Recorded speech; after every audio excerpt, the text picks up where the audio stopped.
아스날전에서 나온 슈퍼골은 정말 지금도 가슴이 쿵쾅거릴 정도로 엄청난 골이었죠.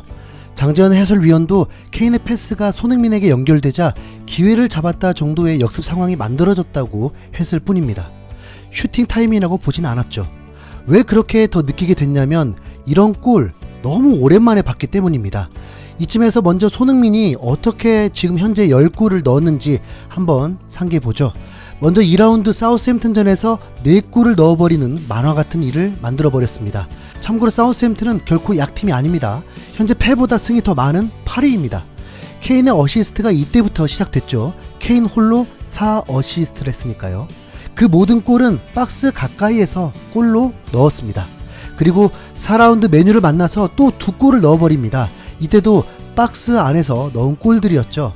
바로 5라운드 웨스트햄전에서 46초 만에 넣는 기염을 또 토합니다. 이때도 박스 안입니다. 7호골. 7라운드 번리전에서 극적인 헤딩골을 넣습니다. 3경기 연속골, 8호골입니다. 그리고 리그 브레이크도 있었고 해서 골을 좀 쉬다가 다시 재개 후 열린 9라운드 맨시티전에서 전반 5분 만에 골키퍼와 1대1로 골을 넣습니다. 역시 박스 안이었습니다. 손흥민 존이면서 중거리 슛이 여러분 기억나십니까? 이 골도 박스 안쪽이긴 했지만 그래도 가장 근접한 손흥민 존 골은 2019년 4월입니다.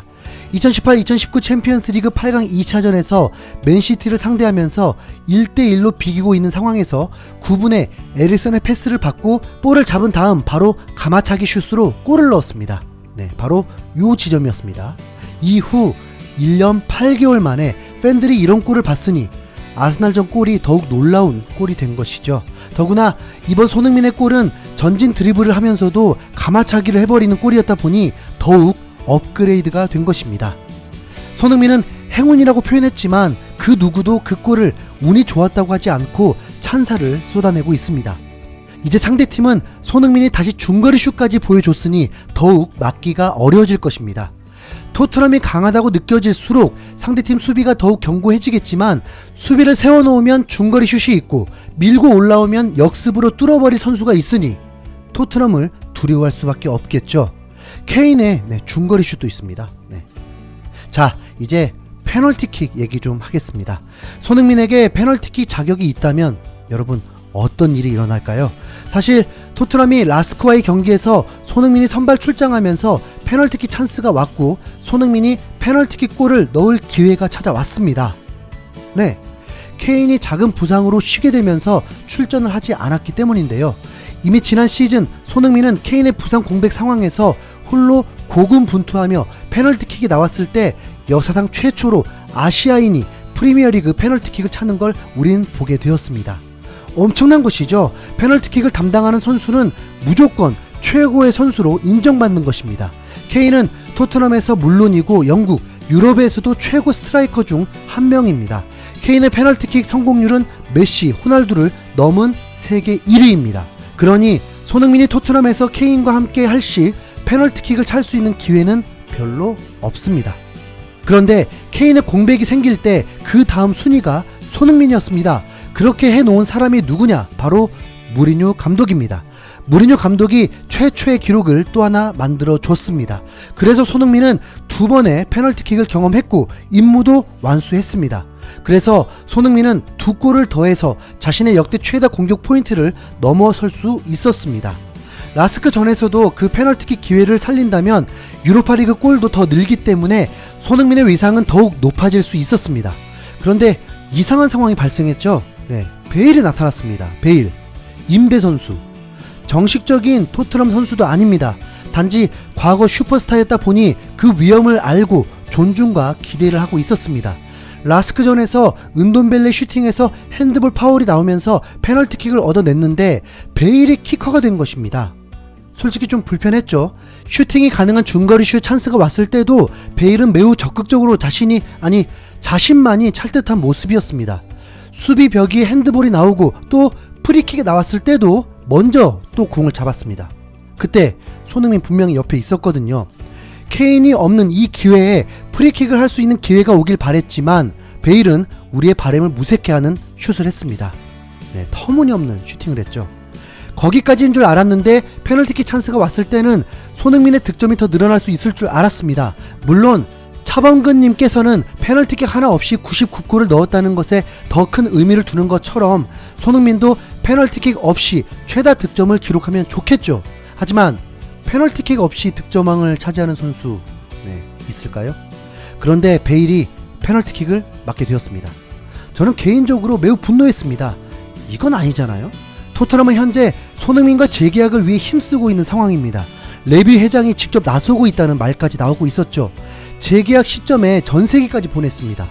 무리뉴 감독은 토트넘과 4년 계약을 하면서 지금부터 3년 안에 우승을 위해 모든 걸 걸면서 꼭 필요한 선수가 손흥민이기 때문에 무리뉴도 붙잡고 있는 상황입니다.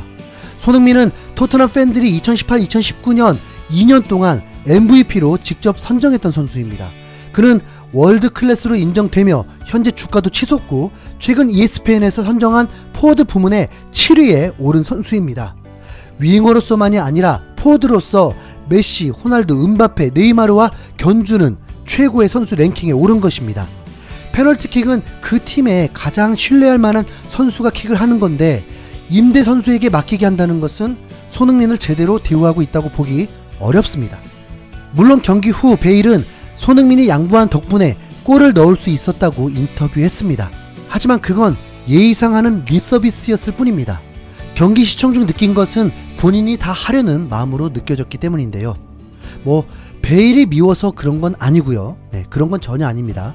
손흥민에게 페널티킥까지 있다면 어떤 일이 벌어질까 상상해보니 더욱 아쉽다는 것입니다. 베일은 최근 SNS를 통해서 손흥민이 푸스카스상을 받을 수 있도록 독려하는 글을 올렸습니다. 1500만 명의 팔로워를 보유한 베일은 손흥민에게 큰 힘이 될 것입니다. 땡큐. 프리미어리그 현재 득점왕 경쟁 가열은 매우 뜨겁습니다. 칼버트 루인이 11경기에서 11골을 넣어버리고 있고 손흥민이 바짝 쫓은 11경기 10골을 넣은 상태입니다. 한 골 정도 차이야 언제든 바뀔 수 있죠. 손흥민은 한 경기에 4골도 넣었으니까요. 손흥민의 득점왕이 정말 가능할 수도 있다는 게 놀라울 뿐입니다. 이젠 아시아 넘버원이라는 수식어는 전혀 의미가 없어질 듯 합니다. 조금 오바를 해보자면 손흥민은 현재 프리미어리그 역사상 한 시즌 가장 많은 골도 가능할 정도입니다. 2017-2018 시즌 살라는 당시 32골을 넣었는데 10호 골을 달성했을 때가 13라운드였습니다. 2위가 호날두였는데 호날두는 18라운드에서야 10골을 기록했습니다. 손흥민은 다시 한번 강조하지만 11라운드에만 10골을 넣었다는 것. 손흥민은 5시즌 동안 리그 최다 득점이 14골이었는데 현재는 20골은 무난한 상황이고 이거 자칫하다 제대로 사고치게 생겼습니다. 참고로 토트넘의 본래 주포 케인은 29골이 최다골입니다. 손흥민의 상세 기록은 더욱 어마어마합니다. 11경기에서 그가 슈팅한 횟수는 고작 17번이었습니다. 그 가운데 14번이 유효 슈팅을 기록한 것이고 14개 중 10개가 골이 들어갔습니다. 약 71%의 득점 전환율, 슈팅으로만 봐도 58%가 골이었습니다. 더구나 손흥민은 페널티킥이 단 한 개도 없다는 것입니다. 현재 득점 1위 칼버트 루인도 11골 중 페널티킥이 없긴 하지만 레스터시티 바디가 9골 가운데 5골이 페널티킥이고 살라가 9골 가운데 4골이 페널티킥입니다. 더욱 이런 생각이 드네요. 손흥민이 이번 시즌 마치고 분명 새로운 기록들을 보여줄 것 같습니다. 페널티킥 없는 득점왕? 아니면 페널티킥 골 없는 최다 득점? 토트넘 역대 필드골 최다 득점? 케인의 최다골 기록은 당연히 페널티킥 전담이었습니다. 한편으로는 케인이 페널티킥을 양보했으면 좋겠지만 어렵겠죠? 본인보다 높은 연봉은 있어서는 안 된다고 그런 조건까지 했다고 하니 득점왕이 되기 위해선 많은 도움이 필요합니다.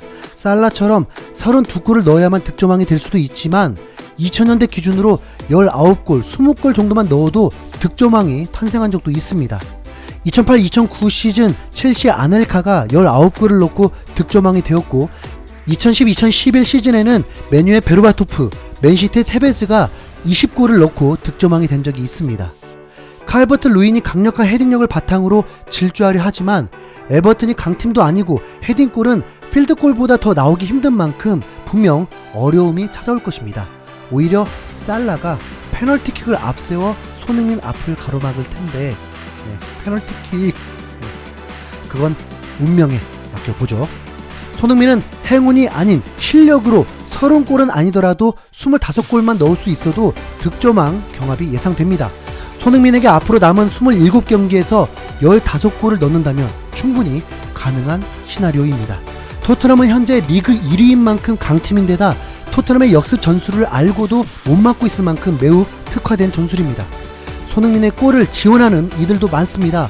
케인은 두말할 것도 없고 은돈벨레의 창의적인 패스로 골을 돕고 있고 로셀소도 많은 지원을 하고 있습니다. 또한 호이베르도 간간히 전진 패스로 손흥민에게 찬스를 주고 있죠. 알더베이럴트의 롱킥 또한 매우 정확하여서 찬스를 만들어 줍니다.